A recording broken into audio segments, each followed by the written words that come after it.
We've been running on fumes, haven't we? Chasing every notification, every approval, every outcome we can't control. Convinced that if we just push harder, grind longer, optimize better, we'll finally break through. But instead, we're burning out, the engine's overheating, and somewhere deep down, we know this isn't sustainable. Here's the truth we're walking into today. Peak performance isn't about doing more. It's about doing less of the wrong things. The Stoics knew this 2,000 years ago. They discovered a mental framework so powerful, so clarifying, that it turned ordinary men into emperors, philosophers, and warriors who moved through chaos with unshakable focus. And we're about to reclaim it.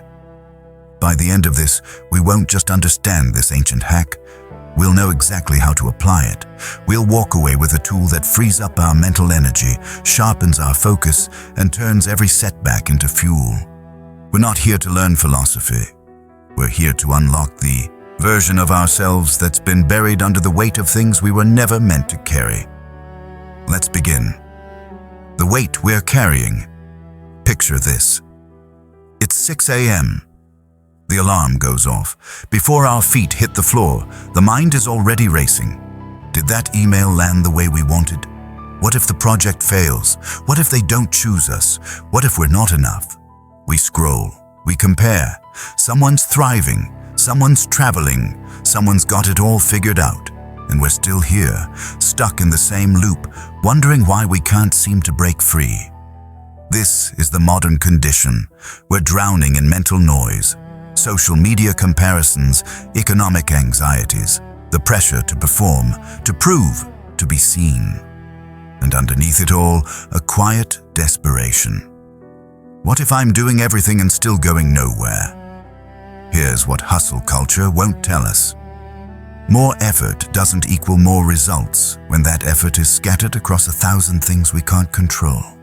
We're pouring energy into outcomes, opinions, circumstances, things that were never ours to begin with. And it's costing us everything, our clarity, our peace, our actual performance. The Stoics saw this same struggle. Different century, same human heart. They asked the question we're afraid to ask. What if most of what we're chasing doesn't even matter? Epictetus was born a slave. He had nothing. No power, no freedom, no control over his own body. And yet, he became one of the most influential philosophers in history. How?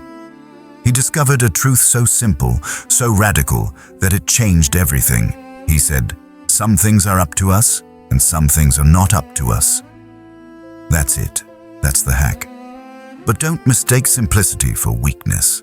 This idea is a blade. It cuts through the noise and reveals what actually matters. It divides our world into two circles. Circle 1. What's up to us? Our thoughts, our judgments, our effort, our responses, our choices, our character. Circle 2. What's not up to us? Other people's opinions, the weather, the economy, the outcome of the interview, the algorithm, the past, the future, whether they text back. Most of us spend 90% of our energy in Circle 2, and then we wonder why we're exhausted, anxious, and stuck. The Stoics flipped it. They poured everything into Circle 1, and in doing so, they became unstoppable. This isn't apathy. This is strategy. Let's be clear. This isn't about giving up. It's not about passivity or pretending we don't care. It's about extreme strategic focus. Think of it like this. We have a finite amount of mental energy every day. It's our most valuable resource, and right now, we're leaking it everywhere, worrying about things we can't change, obsessing over outcomes we can't guarantee, trying to control people we'll never control. The Stoics said, "Stop the leak, redirect the power." When we stop spending energy on Circle 2, something extraordinary happens. We suddenly have immense cognitive power available for Circle 1. Our focus sharpens, our decisions get clearer, our performance skyrockets, This is the secret Marcus Aurelius used to lead an empire during plague, war, and betrayal. This is how Seneca navigated the chaos of Nero's court. This is how Epictetus found freedom in chains. They didn't control the world, they controlled themselves, and that made all the difference. The performance accelerator. Let's make this real. You've got a job interview tomorrow. Traditional mindset says, I need to impress them. I need to say the right things. I need them to like me. I need this job. Notice what's happening. Every single one of those thoughts is in circle 2. The outcome, their opinion, whether they hire us. None of that is up to us. Now watch what happens when we apply the Stoic hack. I can't control whether they hire me, but I can control my preparation. I can control my effort. I can control how I show up. I can control my honesty, my presence, my character. Feel the shift. The anxiety drops. The mental noise quiets. We're no longer performing for an outcome we can't control. We're focused on the only thing that matters, our part. And here's the paradox. When we stop obsessing over the outcome, our performance actually improves. We're calmer, sharper, more authentic. We're not trying to manipulate a result. We're simply showing up as the best version of ourselves. This works everywhere. The presentation, the relationship, the creative project, the business launch. Focus on your effort, not the applause. Focus on your preparation, not the result. Focus on your character, not their judgment. This is how we unlock peak performance. Not by doing more, by letting go of what was never ours to carry. Radical acceptance, the resilience multiplier.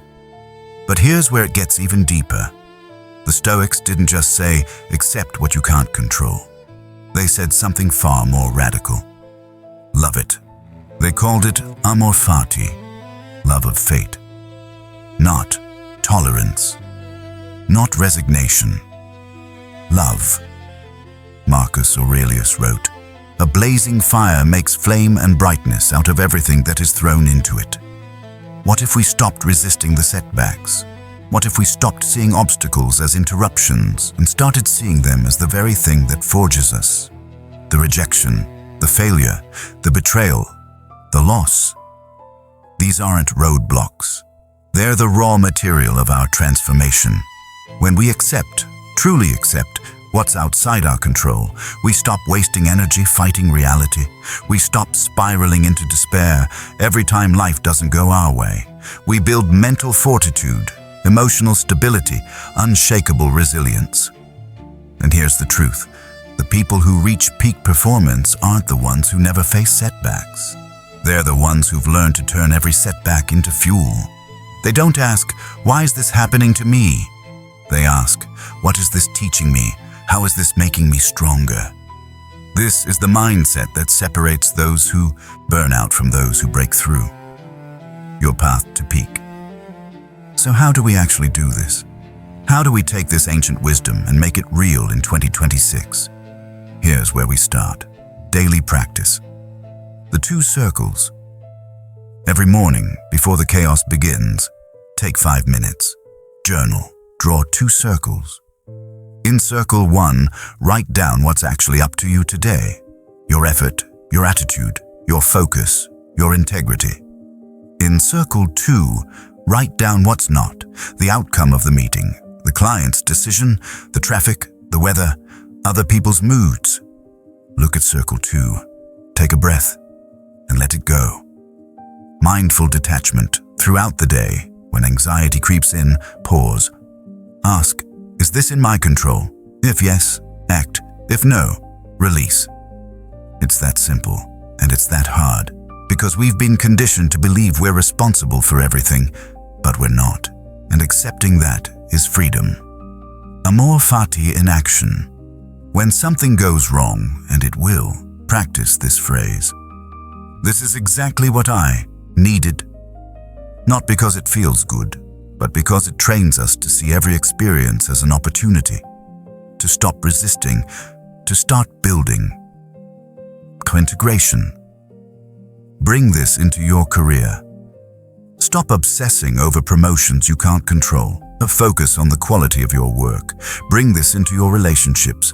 Stop trying to control how people see you. Focus on showing up with honesty and care. Bring this into your well-being. Stop chasing outcomes. Focus on the daily practices that build the person you want to become. The ultimate payoff. Here's what we're building toward: sustainable high performance. Not the kind that burns us out in 6 months. The kind that lasts a lifetime. Inner peace. Not because life gets easier, but because we stop fighting battles we were never meant to win. True freedom. Not from responsibility, but from the prison of trying to control what was never ours. This is the Stoic promise. And it's not wishful thinking. It's a tested, proven framework that's worked for 2,000 years. It worked for emperors and slaves, philosophers and warriors, and it will work for us. Because the truth is, we've been carrying weight that was never ours to carry. And the moment we set it down, we become unstoppable. The choice. We're standing at a crossroads. One path is familiar. Keep grinding, keep chasing, keep pouring energy into things we can't control. Keep burning out and wondering why nothing changes. The other path is ancient. It's the path of focus, of acceptance, of radical clarity. It's the path that says, I will master what's mine, and I will release what's not. The Stoics walked this path, and they became legends. If this resonated with you, you're not alone. We're building an army of people who refuse to stay stuck, who choose wisdom over noise, who are committed to becoming unbreakable. Hit that subscribe button. Every week, we dive deeper into ancient Stoic wisdom that actually works in the modern world. From mastering emotional resilience to building unshakable confidence. From navigating relationships with strength to finding purpose in chaos. Stay forged. Stay focused. And remember, the only thing we truly control is who we choose to become. Let's build that together.